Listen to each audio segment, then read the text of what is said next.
नमस्कार, आप सभी का स्वागत है अन्नदाता कार्यक्रम में। आपके साथ मैं हूं सोनाली सिंह।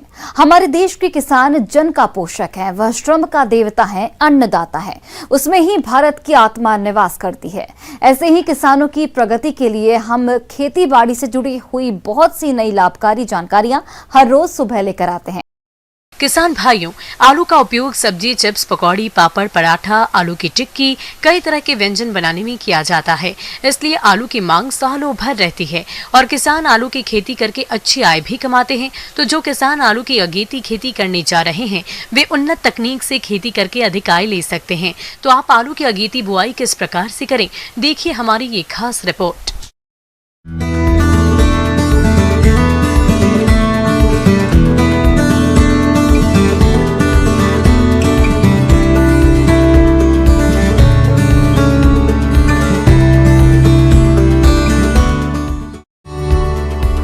भारत में आलू का उत्पादन मुख्यतः सब्जी के लिए किया जाता है। यहाँ कुल उत्पादन का करीब 90% सब्जी के रूप में प्रयोग किया जाता है। इसके अतिरिक्त इससे अच्छे प्रकार का स्टार्च और अच्छा प्रोटीन भी मिलता है। तो हमारे जो किसान भाई किसी कारणवश खेतों में खरीफ फसलों की बुआई नहीं कर पाए या जिन किसानों की अधिक बारिश के कारण फसल नष्ट हो गई, तो वे इस समय अगेती आलू की बुआई करके अच्छी आय कमा सकते हैं। इसके साथ साथ आगे चलकर वो रबी फसलों की खेती भी कर सकते हैं। इसकी खेती के लिए अच्छे जल निकास वाली दोमट और बलुई दोमट मिट्टियाँ, जिसमें जैविक पदार्थ अधिकांश मात्रा में हो, उपयुक्त होती है। खेत की तैयारी के समय एक जुताई मिट्टी पलटने वाले हल से और 2 जुताइयां देशी हल या कल्टीवेटर से करके पाटा लगाकर खेत को भुरभुरा करके समतल कर लेना चाहिए। अब बात आती है खाद और उर्वरक प्रबंधन की। तो 20 टन सड़ी हुई गोबर की खाद, 250 किलोग्राम यूरिया, 180 किलोग्राम डीएपी और 170 किलोग्राम एमओपी का आप प्रयोग करें, जिसमें यूरिया की 80 किलोग्राम और अन्य खाद उर्वरकों की पूरी मात्रा बुआई के समय दें और शेष बची यूरिया की 170 किलोग्राम मात्रा का प्रयोग आप 30 से 35 दिन की खड़ी फसल में करें, जिससे आपके फसल की बढ़वार अच्छी होगी। किसान भाइयों, अगेती आलू की खेती के लिए आप कुफरी अशोका, कुफरी चंद्रमुखी, कुफरी पुखराज, कुफरी सूर्या, कुफरी बहार प्रजातियों का चयन करें, जो 75 से 85 दिनों में तैयार हो जाती हैं। जहां तक बीज दर की बात है, तो 10 ग्राम वजन वाले कंदों का 12 से 15 क्विंटल और 30 ग्राम वजन वाले कंदों का 25 से 30 क्विंटल प्रति हेक्टेयर कंदों की आवश्यकता पड़ती है।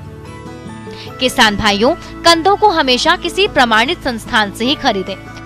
कंदों को रोगों से बचाने के लिए मैंकोजेब 2 ग्राम दवा को प्रति लीटर पानी में घोलकर कंदों को 10 मिनट तक डुबा रहने दें और उसके बाद इनको निकालकर छायादार स्थान पर फैला दें, जिससे दवा की परत कंदों पर सूख जाएगी। उसके बाद कंदों की बुआई करें। किसान भाइयों, कंदों की बुआई लाइनों में करें, जिसमें लाइन से लाइन 40 से 50 सेंटीमीटर और पौधे से पौधा 20 से 25 सेंटीमीटर की दूरी रखते हुए पोटैटो प्लांटर की सहायता से या हाथों से कंदों की बुआई करें। इस प्रकार किसान भाइयों, आप इन सभी बातों को ध्यान में रखते हुए यदि अगेती आलू की उन्नत बुआई करते हैं, तो आपको आगे चलकर इस फसल से अच्छी उपज की प्राप्ति होगी। इसके साथ ही अगेती आलू लेकर आगे आने वाले समय में अन्य फसलों की बुआई करके अच्छी आय कमा सकते हैं। ब्रेक के बाद आप सभी दर्शकों का अन्नदाता में स्वागत है। प्रदेश के बहुत से किसान भाई लोबिया बरबट्टी की खेती करते हैं, जिसे के नाम से भी जाना जाता है। ये फसल इस समय फूल फलियां बनने की अवस्था में है और इस फसल से अधिक उत्पादन लेने के लिए जरूरी है कि आप सिंचाई करते हुए लोबिया की फसल में कीट और रोगों की रोकथाम के लिए आप अलग अलग तरीके से समय दें। तो आप किस प्रकार से करें, इन कार्यों को इस बारे में जानकारी दे रहे हैं विषय विशेषज्ञ अनुराग पटेल। किसान भाइयों, आपके खेत में इसमें लोबिया की फसल लगी हुई होगी, जिसे हम काउपी कहते हैं, बरबटी कहते हैं कहीं कहीं पर। तो अब इस फसल में विशेष ध्यान देने की ज़रूरत है। मुख्य रूप से इसमें फसल बढ़ रही होगी, तो ये फसल मुख्य रूप से आप 2 पर्पज़ से, 2 उद्देश्यों से लगाते हैं। एक तो सब्जी के हिसाब से उसकी बरबटी को बेचकर सब्जी उसकी खाते हैं हम, और दूसरे दाल के लिए इसका उपयोग करते हैं। अब बात आती है इसमें खरपतवार निदा नियंत्रण की। आप अगर लाइन से इसको लगाए हुए हैं तो आपने देखा होगा कि यार किसी खेत में खरपतवार बहुत ज़्यादा संख्या में हो। सामान्यतः खरपतवारों की बढ़वार भी बहुत तेज़ होती है, तो खरपतवार जो है फसलों को दबा देते हैं। वो उसमें प्रकाश नहीं आने पाता है, उसमें हवा नहीं आने पाती है, नमी चूस लेते हैं ज़मीन से, पोषक तत्व चूस लेते हैं ज़मीन से। इसके अलावा कीट और व्याधियाँ भी उनके कारण बहुत ज़्यादा आती है। वो कीट एवं व्याधियों को आश्रय देते हैं और वहीं से कीट और व्याधि जो है फसलों पर चली जाती है, इसलिए फसलों को कभी कभी बहुत ज़्यादा नुकसान हो जाता है। तो लाइन से है तो मेड़ नाली पद्धति में है तो उसको आप निदाई कर लें, उसमें डोरा चला लें, उसमें हैंड हो चला लें, इस टाइप से उसकी निदाई कर सकते हैं। और यदि लाइन से नहीं है तो मैनुअल एक एक खरपतवार निकाल कर उस खरपतवार को उसमें से खेत को साफ कर दें। हमारे जिन किसान भाइयों ने बरबटी की खेती की है, उनकी फसल अभी बढ़वार की अवस्था पर है और इस फसल से आगे चलकर अच्छा उत्पादन मिले, इसके लिए अधिक बारिश के पानी से तो फसल को बचाना ही है। साथ ही साथ जिन क्षेत्रों में वर्षा का अंतराल अधिक हो गया है, वहां पर खेत में उचित नमी बनाए रखने की व्यवस्था करें। अभी बारिश का सीजन है, बारिश कभी तेज हो जाती है, कभी हो सकता है कि सूखा की स्थिति आ जाए, तो जल प्रबंधन बहुत ज़रूरी है। जल प्रबंधन से हमारा तात्पर्य है कि जल ज़्यादा भी नहीं होना चाहिए, कम भी नहीं होना चाहिए, नमी खेत में समुचित नमी बनी रहनी चाहिए। यदि ज़्यादा जल है तो उसको जल निकास की व्यवस्था की जानी चाहिए। नाली जो है, आप नाली को देख लें, नाली का मेड़ वगैरह खुला होना चाहिए ताकि पानी बरसे, पानी निकल जाए। यदि कहीं जल जमाव की स्थिति है तो उसको निकासी की व्यवस्था करनी चाहिए। इसके अलावा यदि सूखे की स्थिति निर्मित हो रही है, ज़्यादा लंबा पानी नहीं बरसा है, तो हल्की सिंचाई की व्यवस्था की जानी चाहिए। अगर आप सिंचाई कर देते हैं क्रांतिक अवस्थाओं पर, खासकर फलियां बनने की अवस्था पर, तो आपको अच्छी खासी फलियां मिल जाएंगी और इससे आपकी फसल भी बच जाएगी। किसान भाइयों, बरबटी की फसल में फली छेदक इल्ली का प्रकोप होता है। ये कीट पहले पत्तियों को खाकर नुकसान पहुंचाती है और उसके बाद फली आने पर ये कीट फलियों में छेद करके उनको खाता है, जिससे फलियों की गुणवत्ता खराब हो जाती है। तो आप इस कीट की शुरुआती अवस्था पर जैविक नियंत्रण के लिए नीम तेल की 5 मिलीलीटर मात्रा को प्रति लीटर पानी में घोलकर छिड़काव करें और प्रकोप आर्थिक क्षति स्तर पर अधिक हो तो क्यूनोल फॉस दवा की 1 मिलीलीटर मात्रा का प्रति लीटर पानी के हिसाब से घोल बनाकर छिड़काव करने पर इस कीट का नियंत्रण आसानी से हो जाता है। इसके अलावा बरबटी की फसल में लगने वाले पीला मोजेक रोग का नियंत्रण कैसे करें, आइए जानते हैं। किसान भाइयों, बरबटी की खेती के लिए इसके बाद बात आती है फसल सुरक्षा की। बरबटी की खेत में आप देखेंगे कि पीले पत्ते हो जाते हैं, जिसको पीला मोज़ैक, पीला सिरा मोज़ैक बीमारी कहते हैं। ये एक विषाणु जनित रोग है। अगर आप लगातार खेत का निरीक्षण कर रहे हैं, कहीं भी पीला मोज़ैक टाइप के लक्षण दिख रहे हैं, सिराएं उसकी पीली हो रही हैं, तो उस पेड़ को जड़ से उखाड़ लेना चाहिए। जड़ से उखाड़ कर गड्ढा खोद के और ज़मीन में उसको गाड़ देना चाहिए। ये क्रिया हमें 7, 8, 10 दिन लगातार वॉच करना चाहिए, क्योंकि ये मोज़ैक किसी पेड़ में आ रहा होगा, किसी में अभी इसका इन्फेक्शन हुआ होगा। तो कुछ ही पौधे रहते हैं जिससे ये बीमारी पूरे खेत में फैल जाती है। तो जो पौधे ग्रसित हैं इस रोग से, उन पौधों को उखाड़ कर नष्ट कर देना एक इसका बहुत बड़ा उपचार है। इसके अलावा हम देखें, अगर उस खेत में कोई सफ़ेद रंग के सफ़ेद मक्खी, सामान्यतः ये पत्तियों के नीचे बैठी होती हैं, अब उसको हिला हिला के थोड़ा सा देखें, अगर ऐसी सुबह के समय देखें अगर कोई मक्खी इस टाइप की दिख रही हैं, तो इसका हमें नियंत्रण करने के लिए जैविक चीज़ों का पहली बार इस्तेमाल करना चाहिए। कोशिश करना चाहिए कि हमें 5 ml नीम का तेल जो है प्रति लीटर पानी के हिसाब से इसका छिड़काव कर देंगे, तो ये कीट सामान्यतः नियंत्रित हो जाता है और आपकी फसल बच निकलती है और आपको अच्छा फसल मिल जाती है।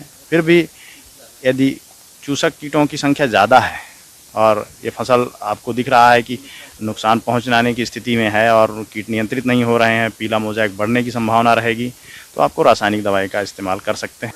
फली तुड़ाई करने के बाद इसमें दवा जो है थायमेथॉक्सान 0.5 ml प्रति लीटर के हिसाब से छिड़काव करने से इसका उपचार हो सकता है। इसके अलावा इमिडाक्लोप्रिड दवा जो है ये भी 0.5 ml प्रति लीटर। इसके अलावा इमामेक्टिन बेंजोएट का भी इस्तेमाल कर सकते हैं, लेकिन फलियों को तोड़ लेने के बाद ही, सारी फलियों को तोड़ लें, उसके बाद ही इसका इस्तेमाल करें, ताकि 5-7 दिन तोड़ाई का कोई अवसर ऐसा ना रहे कि हमको फसलें तोड़नी पड़े या फलियां तोड़नी पड़े। मौसम विभाग के रिपोर्ट पर साप्ताहिक कृषि सलाह इस प्रकार है। ग्रामीण कृषि मौसम सेवा, भारत मौसम विज्ञान विभाग, स्वामी केशवानंद राजस्थान कृषि विश्वविद्यालय बीकानेर द्वारा भेजे गए मौसम पूर्वानुमान रिपोर्ट के आधार पर जिला गंगानगर और इससे लगे जिलों के किसान भाइयों को सलाह दी जाती है कि आगामी 3 दिनों के दौरान आसमान में हल्के बादल छाए रहने की संभावना है। इस दौरान अधिकतम तापमान 37 से 38 डिग्री सेल्सियस और न्यूनतम तापमान 26 डिग्री सेल्सियस के मध्य रहने की संभावना है। इस दौरान हल्की से मध्यम गति की हवाएं परिवर्तनशील दिशा से चलने की संभावना है। ऐसे में इन क्षेत्रों के किसान भाइयों को सलाह दी जाती है कि देसी कपास में पानी की कमी दिखाई देने पर सिंचाई करें। देसी कपास में यदि चितकबरी सुंडी का प्रकोप दिखाई दे तो नीम की निम्बोली का 5% अर्क या इमामेक्टिन बेंजोएट 5 SG की 0.5 ग्राम मात्रा या स्पाइनोसिड 45 SC की 0.33 मिलीलीटर मात्रा प्रति लीटर पानी के हिसाब से घोल बनाकर छिड़काव करें। देसी कपास में फूल व टिंडे गिरने की समस्या दिखाई देने पर एसीमोन या प्लानोफिक्स का 2.5 मिलीलीटर प्रति 100 लीटर पानी में घोल बनाकर पहला छिड़काव कलियां बनते समय और दूसरा छिड़काव टिंडों के बनते समय ही करना चाहिए। बीटी या नरमा कपास में सफेद मक्खी की रोकथाम के लिए नीम आधारित कीटनाशकों का छिड़काव करें। बारिश की कमी को देखते हुए फसलों को सूखे से बचाव व टिंडे की गुणवत्ता में सुधार के लिए पोटेशियम नाइट्रेट 2% की दर से 2 पर्णीय छिड़काव चरम पुष्पन अवस्था व टिंडे बनने के पश्चात करें। मूंग की फसल में हरा तेला और थ्रिप्स कीट से बचाव के लिए डाइमेथोएट 30 EC दवा की 2.5 मिलीलीटर मात्रा प्रति लीटर पानी के हिसाब से घोल बनाकर छिड़काव करें। ग्वार की अगेती फसल में रस चूसक कीट का प्रकोप दिखाई देने पर इसके नियंत्रण के लिए डाइमेथोएट 30 EC दवा की 250 मिलीलीटर मात्रा या थाइमेथाक्सान 25 WG की 0.50 ग्राम मात्रा प्रति लीटर पानी के हिसाब से घोल बनाकर छिड़काव करें। वर्षा की कमी होने पर गन्ना की फसल में किसान भाई 10 से 15 दिन के अंतराल पर सिंचाई करें। सिंचाई से पहले गन्ने की जड़ों के आसपास में मिट्टी चढ़ा देवें व उनको बांध देवें। फसल में यदि अगेता तना छेदक या जड़ छेदक का प्रकोप दिखाई दे तो फुरेट 10% कण 4 किलोग्राम प्रति बीघा की दर से गोभे में डालें। किन्नू की बागों में लीफ माइनर कीट का प्रकोप दिखाई देने पर इसके नियंत्रण के लिए एसिटामिप्रिड 20 SP की 0.4 मिलीलीटर या क्विनाल्फास 25 EC दवा की 1.5 मिलीलीटर मात्रा प्रति लीटर पानी के हिसाब से घोल बनाकर छिड़काव करें। किन्नू की बागों में रोगों व अन्य कारणों से फल गिरने से रोकने के लिए कार्बेंडाजिम 50 WP की 1 ग्राम मात्रा प्रति लीटर पानी के हिसाब से या प्रोपिनेब 70 WP की 2 ग्राम मात्रा प्रति लीटर पानी के हिसाब से घोल बनाकर छिड़काव करें। प्रयोग किए जाने वाले घोल में जिब्रेलिक एसिड 20 मिलीग्राम प्रति लीटर पानी के हिसाब से घोल बनाकर छिड़काव करें।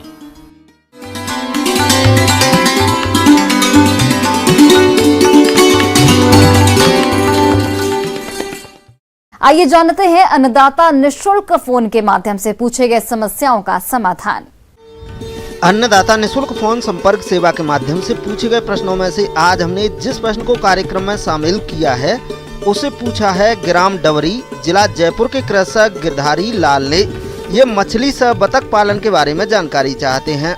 तो गिरधारी लाल जी, आपकी जानकारी के लिए प्रस्तुत है कार्यक्रम का ये अंश।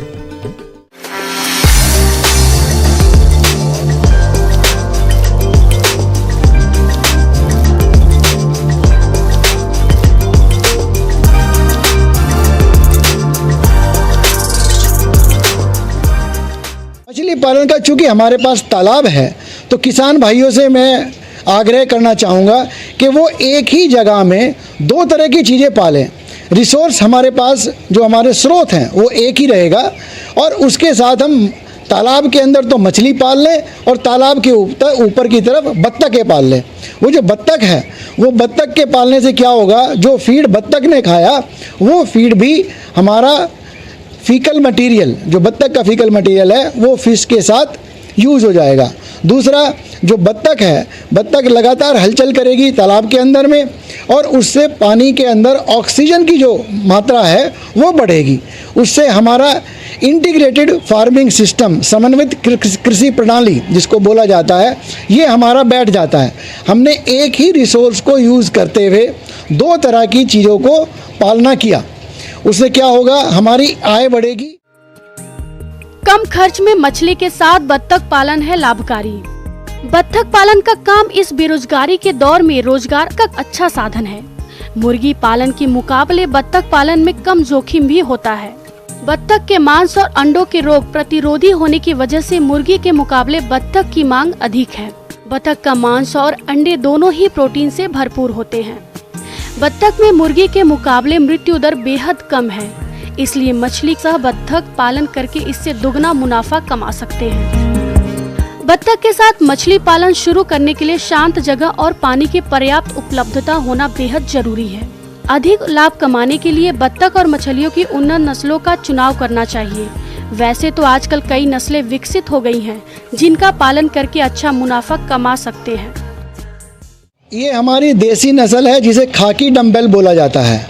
खाकी डम्बेल में क्या है, वो भारत की परिस्थितियों के अनुकूल है, गर्मी को भी सहन कर लेती है। दूसरा, इसका जो अंडे का उत्पादन है वो ज़्यादा है। इसके अलावा कुछ लोग वाइट अमेरिकन पैकन भी पालते हैं, जो पूरी तरह सफ़ेद रंग की बत्तख होती है, लेकिन उसका उत्पादन इतना ज़्यादा नहीं है जितना हमारा खाकी डम्बेल का है। ये एक साल में 150 से 180 तक अंडे दे सकती है।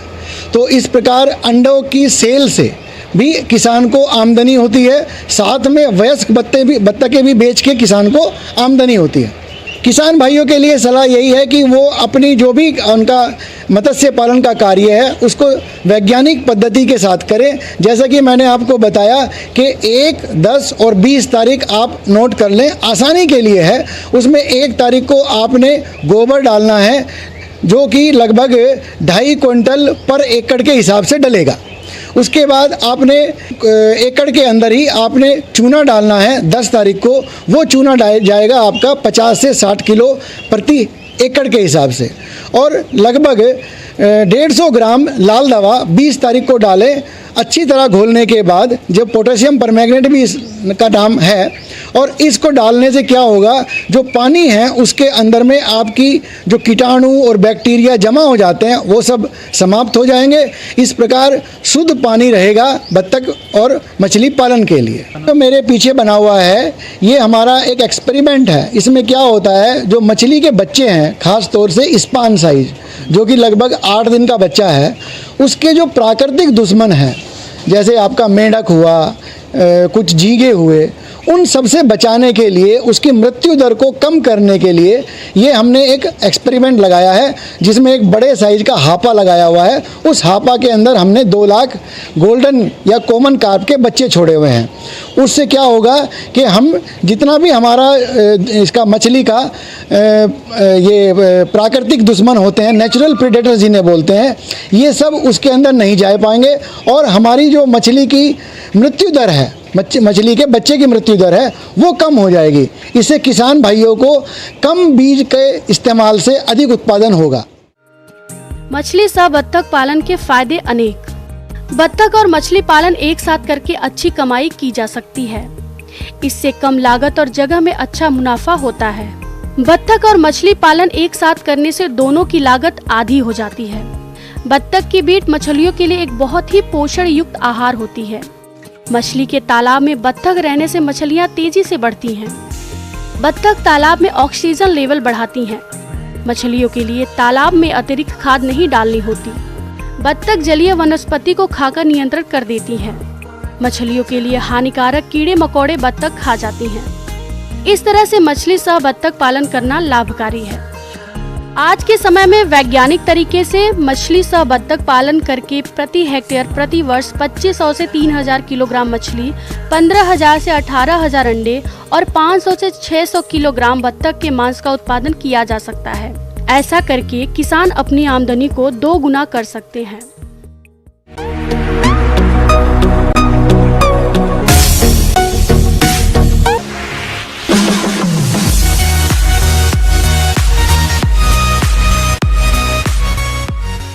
एक नजर डालते हैं राज्य के कुछ मंडियों के प्रमुख फसलों के बाजार भाव पर।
किसान भाइयों, कृषि संबंधित समस्या या सुझावों के लिए आप हमें इस पते पर संपर्क कर सकते हैं।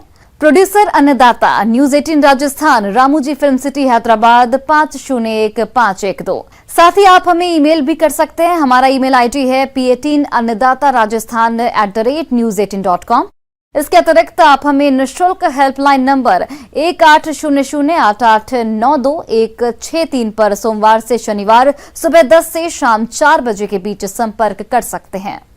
अब समय हो रहा है आपसे विदा लेने का। कल फिर से आपसे मुलाकात होगी कृषि से जुड़ी महत्वपूर्ण जानकारियों के साथ। नमस्कार।